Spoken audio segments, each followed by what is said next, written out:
Hey friends, having had multiple times in my life when I needed it and didn't have it, one thing that's really important to me these days is always having a 2-week emergency food supply. And once or twice a year, I make sure to go through my food storage and rotate out anything that is starting to get old, starting to get near its expiration date or best by date, and bring new stuff in. So that way I've always got that fresh 2-week supply.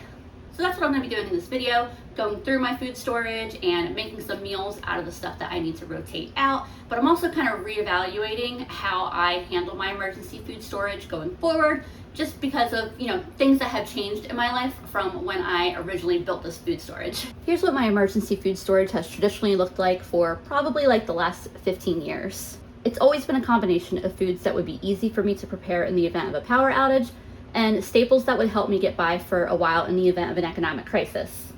My main goal is to use up a bunch of the items in here that are getting older, but I also want to reconsider whether this method of food storage is still serving me.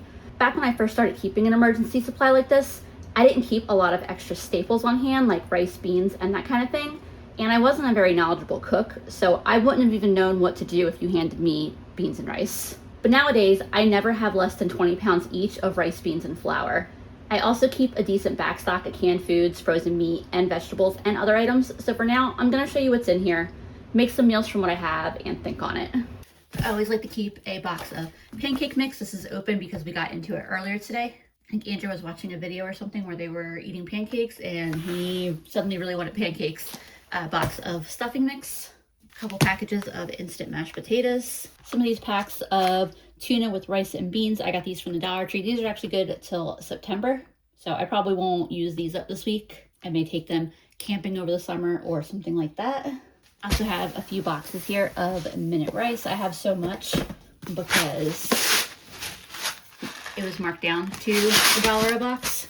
Otherwise, I'd probably just keep one of these boxes in here. A couple more packs of tuna. I remember getting these, they were discounted. And that's always one of the things when I would put together my emergency kit, is I would keep an eye out for things on Manager's Special or Markdown that still had a best by date that was a decent amount far out, and just pick stuff up occasionally to toss in the emergency kit, just like a couple bucks here and there. So in that way I built it up over time. A couple of these Knorr rice sides type dishes. In particular, both of these don't require dairy. A bunch of ramen packets. A few of these chili con carne packets. And you'll notice that most of these foods are foods that can be prepped really quickly and without a lot of time on the heat, or without needing a ton of water, that kind of thing. Basically, I think about it in the sense of, if the power actually went out, what would I want to make? What kind of meals would I want to make if I'm on day 4 of no power? Well, we've been really lucky lately at not having any extended power outages. Historically, the area I'm in does occasionally get hit with ice storms and hurricanes. I have friends who talk about being without power for up to a couple weeks. So I just like to be prepared. Found a handful more tuna packets, some cans of ravioli, couple of staples like chicken bouillon and a little bit of oil, and then these are 2 things that I probably will not replace in this bin. And nowadays I'd buy chicken bouillon in bulk, so keeping little things of the cubes is super cheap, but just doesn't really make sense. Now I've got some pasta, some thin spaghetti. I got the thin spaghetti because it cooks really fast. A jar of spaghetti sauce, mac and cheese. We're getting stuff that takes a little bit longer and more effort to cook here, but like I said, the goal was to balance the kind of things I might like to make on a snow day versus cheap filling things I could put in my emergency kit for a financial challenge in my life. I got a few various canned items. That's another thing I don't know if I will replace, just because I keep a pretty good backstock of canned items these days. These are, well, I guess not all Pop Tops. Most of the canned stuff I have is Pop Tops, and I do keep an extra can opener just in case. Also found a can of tomato paste in there. I've got a container of shelf-stable milk. I love this stuff. I get it from the Dollar Tree.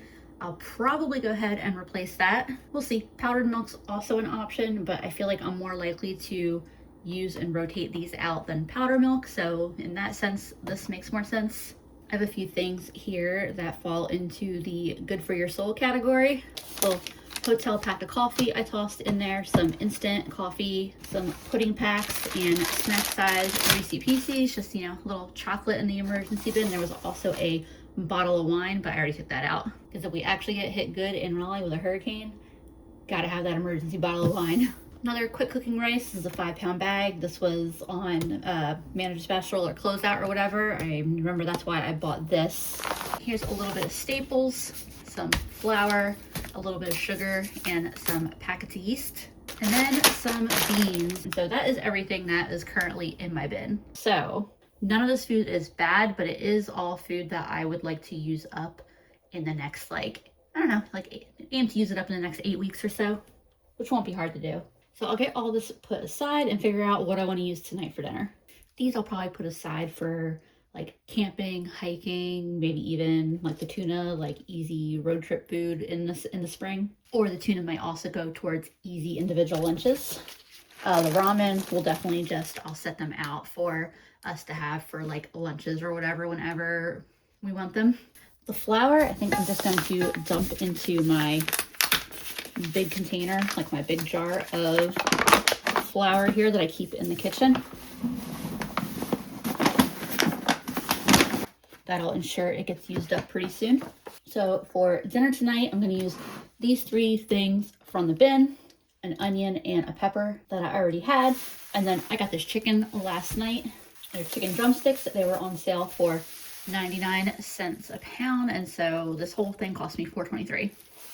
And I'll plan to divide this into probably 2 dinners. By the way, quick side note, I've been seeing a lot recently where people make like emergency meal kit bags where they'll put like, for example, like these 3 items and let's say a couple cans of chicken into a like Ziploc bag or whatever. And they'll put that aside as like an already predetermined meal to use in a time of need. And I think that's so smart, especially if you're the kind of person who doesn't want to have to make that kind of decision about what to eat, how to pair your ingredients, you know, when you're sitting there with the power out or whatever the situation is. That's not my personal style, but I love it. Like, I think it's very smart. My original plan was I was going to bake half the chicken tonight and cook the other half tomorrow. But I opened that chicken. They had only had a couple packs to choose from last night, and I hadn't caught that the date on them was today. So I'm gonna cook them all tonight rather than putting half in the fridge and risk opening the pack tomorrow and them like smelling a little funky or something. And I just added a little bit of seasoning to my breadcrumbs, and I'm just tossing my chicken drumsticks in them. Put them on a pan, and I've got my oven preheating to 425. That was quick and easy. My oven isn't even fully preheated yet. My oven just came to temperature. I'm gonna put these in for 45 minutes. I got some oil heating up in a pan over here, and I'm gonna quickly chop up these onions and peppers and get them sauteing. Here's what that's looking like. I'm gonna let these cook for just a couple more minutes, and then I'm gonna add in my can of tomatoes. I'm adding the tomatoes with the liquid. You can see that very quickly lifted off anything that was sticking on the bottom of the pan. I'll let this get hot, and then I'll add the water and my rice. Just following the package instructions, we're supposed to add 2 cups of water, and then the contents of the package. Give this a stir, bring it up to a boil, and then I will cover it. I'll definitely be replacing these in my emergency kit just because this is the type of really quick meal or side option that I don't generally keep in my cabinet. So I always like to keep a few of these on hand, and if I don't need them, I'll rotate out to use in dinners, or I also really like these for camping trips. My liquid is all starting to bubble, so I'm gonna put a lid on this and cook it at a simmer for 7 minutes, and this will finish up pretty much right when the chicken does. Chicken's out of the oven, our rice is done, everything has had the chance to sit for a couple minutes. Give this a stir. Whenever I add extra ingredients to rice, whether it's this kind of rice or rice on my rice cooker, they like to float to the top a little bit. And the beans I did not forget about. I had been debating whether I wanted to cook them on the side and have like rice and then beans on the side, but I want everything together. And then I thought about adding these with the rice to cook, but I decided to just add them in here at the end. They are seasoned, so I'm not gonna rinse them. I'll just let all that delicious seasoning be a part of my whole dish here. And then in just a second, I will give this a taste and see if it feels like it needs anything. Obviously, it's pre-seasoned. It did add a bunch of extra unseasoned ingredients, and sometimes those pre-seasoned rices can, you know, doesn't hurt to give them a little help either. But the black beans are really well seasoned, so they could be perfect as is right now. So this is really good. Definitely want to add a nice little bit of black pepper in here. And I'm gonna add a little bit of chili powder as well. I could definitely get away with not adding any seasonings, but for me and my palate and the flavors that I like, I wanted to add those. But it was pretty good on its own there. Yeah, that is perfect now. So I put a little hot sauce on my individual bowl, but that's just because I really love hot sauce.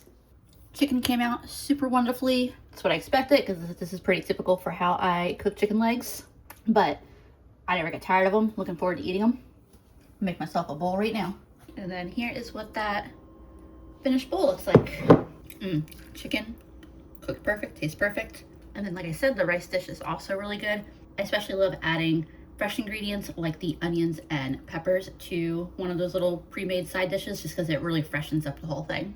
But yeah, this is very delicious. These are the items from my bin that I selected to use up for dinner tonight. I'm going to use the other rice packet I had, as well as a can of kidney beans, a can of tomatoes, and a can of corn. Knocking out 4 items with one dinner. I'm using the other half of the chicken I made last night, so that part of dinner is a lot quicker and easier, and so this whole dinner is going to come together faster. I also grabbed an onion and a zucchini. Just like last night, I've got a pan heating up with oil. I'm dicing my onion up, and I'm adding it right to the pan first thing. And I'm cutting my zucchini up now, but I'm going to give the onions like a 3 or 4 minute head start. Just let them cook for a few minutes before I add this zucchini in. My onions are cooking up real nicely. I'm going to put just a little bit more oil in here. I really didn't put much for those onions because I just kind of gave a couple spritz. And I'll get these zucchini in. I'll get them a little bit cooked up. Then will be the tomatoes. I've got a little bit of color on my zucchini. Stuff is starting to stick. I'm going to get my tomatoes in the pan. I'll stir this around, and all that stuff sticking to the bottom of the pan will lift right up before it burns. And I'll let all this cook together for a couple minutes. See how nice and clean the bottom of that pan is getting as I stir this? I'm going to add that corn. I did drain it. Tomato and zucchini is one of my favorite combos, but honestly, all of this together, zucchini, tomato, onion, corn, is like, love it, love it, love it. I'm adding my kidney beans. I drained them and rinsed them. 1 cup. And there's my 2nd cup. And then there is my rice and seasoning. This is the Spanish rice flavoring. Get this all stirred in. And I want to get a little bit more seasoning in here. Obviously, that rice is already seasoned, but that is a heck of a lot of extra ingredients that we added. And for this dish, I think I'm going to add a little bit of tomato bouillon. It's like a tomato and chicken bouillon, as well as a little extra chili powder, and then a good bit of black pepper. Since I added that bouillon, I will skip adding salt unless when it's all done and I taste it, I really think it needs it. And then as soon as this comes up to a boil, I'm going to put a lid on it. There's that boil starting. I'm going to cover it, and I'm actually going to lower the heat so that way it stays at a simmer, and I'm going to cook it for 7 minutes. And that's just following the cooking time instructions that are on the package. My timer went off. I just pulled this off the heat. I'm going to let it sit for a couple minutes. This could be a meal unto itself, but I am warming up some of those chicken legs I have, and I'll be back in just a few minutes. All right, this has been sitting for a few minutes. That already looks really good. Smells really good. Give that a little stir. Nothing sticking to the bottom. I'll grab a spoon here so I can give this a quick taste. This is really good as is. I could definitely get away with serving it without adding anything. I'm gonna add just a little bit of soy sauce. It feels like it just could use a little bit of that like extra oomph of umami. Yep, now it is perfect. And there's what the final dish looks like. Definitely a very delicious use of these ingredients. I am very much about to be enjoying this dinner. Hey friends, I've been really happy with how these meals from the food from my emergency bin have been going. So For this meal, I'm gonna try out this chili con carne. I'm gonna eat it with some pinto beans from the bin as well as some rice. And then ingredients I already had that I grabbed were a red pepper, get a little bit wrinkly. I wanna use that up, as well as an onion. And I'm not 100% sure I'm gonna add them yet. I probably will. I grabbed a can of tomatoes. This has some tomato paste in it, but I think some actual like tomato chunks would really hit the spot in it. Plus, while it says serves 3, this is a little package of food, and I want to make sure that there is enough to feed all 3 of us. And of course, it's also nice to just get some extra veggies in. So this is going to come together pretty quickly and easily, and pretty similar to the meals that I had already made. So I've got some oil heating up in my pan over here. I'm going to dice this onion up real quick.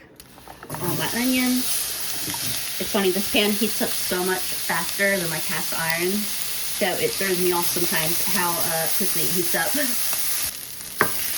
My onions are cooking up nicely. So I'll also add in my peppers. And then I got a pot with water back here for the rice. I just tossed in a little butter. I'm gonna get that started. I'm also gonna add just a little bit of salt to the water that I'll be adding the rice to. Tossing my pinto beans in now. My water is almost gonna be boiling, and I'm gonna get my packet opened and added to this in just a second here. Here's what that packet looks like. Not too appealing in the packet there. It smells good. It reminds me a lot of hot dog chili. If you ever get the cans of hot dog chili, I'm gonna try and get as much of this out as I can. Really, it's not a lot. I don't know how that's 3 servings. If I was camping, I would definitely heat this up, add a bunch of cheese, and just like crush it. I am gonna add those tomatoes for sure. I think that package is basically just beef, textured vegetable protein, a little bit of tomato paste and seasonings, and I think that's it. So definitely want to add those tomatoes to give this a little more substance, and all that liquid I just added in will deglaze the bottom of the pan here, but I want to make sure that I do my part and run my spoon along the bottom so that way all that stuff that was starting to stick can lift up and integrate into the whole meal. My water is boiling for my rice, so I'll get that added as well. I'm gonna lower this down to more of a simmer. And then for the rice, it's equal parts water and rice. So I did 3 cups of water, 3 cups of rice. Give it a quick stir. Turn the heat off of that. And all you do is cover it, take it off the heat, and let it sit for 5 minutes. Set a timer, otherwise I'll forget. And I'm just gonna let this simmer together for that 5 minutes. I'll give it a taste, see if it needs any additional seasoning. The minute rice has such an interesting texture. Like, you can tell that it was cooked and then dehydrated. Overall, this tastes really good, but definitely a little under-seasoned, which makes sense because I'm taking this like single pre-seasoned ingredient and I'm adding a bunch of unseasoned ingredients to it. So it's really, you know, diluting the seasoning and the flavor. So I'm adding garlic powder, onion powder, some chili powder, a little extra Italian seasoning, a little black pepper, just a little bit of everything to ump up the flavor some. I'll mix that in and see how I feel about it.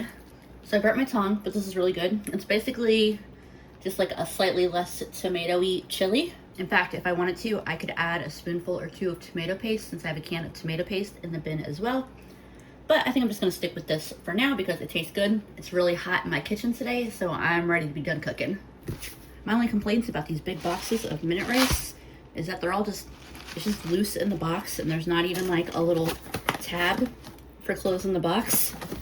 I might just dump all the minute rice into a jar. It's really easy to remember the directions. It's just a 1-to-1 ratio of water to rice. Let it sit for 5 minutes, fluff it and eat it. Here's that finished rice. Probably could have gotten away with 2 cups, but I was afraid that it would not be enough, and I'd rather have too much rice than not enough. Yeah, this meal is ready to eat. Here's what my final dish looks like. Basically just a quick chili and some quick rice. I'm gonna put a little bit of cheese on top and a little bit of hot sauce as well. And bam, perfect dinner. Very satisfying. Obviously, just those 3 meals aren't gonna use up all the things that were in my emergency bin. If they did, that would be a pretty poor emergency bin. Most of what's left I will integrate into my meals for, the next few weeks or whatever. I did decide I'm gonna transition to a more condensed emergency bin just because, like I said, I have such a consistent and robust supply of staples that I don't think that's the kind of thing that I need to store anymore in my emergency bin. But I do want to keep a supply of stuff that I normally wouldn't keep in my pantry, and that's stuff like instant mashed potatoes, seasoned quick rice packets, stuffing mix, here are a couple tuna packets, a couple boxes of mac and cheese. I do try to keep pasta consistently, but I still thought it was worth it to keep a pound of pasta in my emergency stash, especially because Aldi's been packaging it like this. And I just like that this is still a pound of pasta, but it's a little more compact than the box. And then, of course, I got a couple cans of Chef Boyardee type stuff that we can just pop open and eat. This was less than $12 at Aldi for all of this. I'll grab just a few more things here and there to add, but I'll do it the way I've always done it, where I get things as they're on sale or I find good deals on them. And then from now on, my emergency stash of convenience foods will take up a much smaller space. I'll probably plan to add some ramen, maybe some canned chicken, just a few other convenience foods here and there. Everything here is good until well into 2027. And I did want to mention, I don't do like peanut butter and things with nuts because the oils in those things tend to give them a shorter shelf life. So if you're ever wondering why I don't have that, that's the reason. So I didn't harp on about or go into too much detail about the importance of an emergency food supply, but I do hope that it is something that you either are considering or have considered. I do have an emergency food supply video that I did shortly after Hurricane Helene hit, so if you want to see kind of like my old way of doing emergency food storage before I am kind of transitioning to this more compact way, I'll link that video. Otherwise, I hope you enjoyed hanging out while I made a few delicious meals, and I will see y'all again really soon.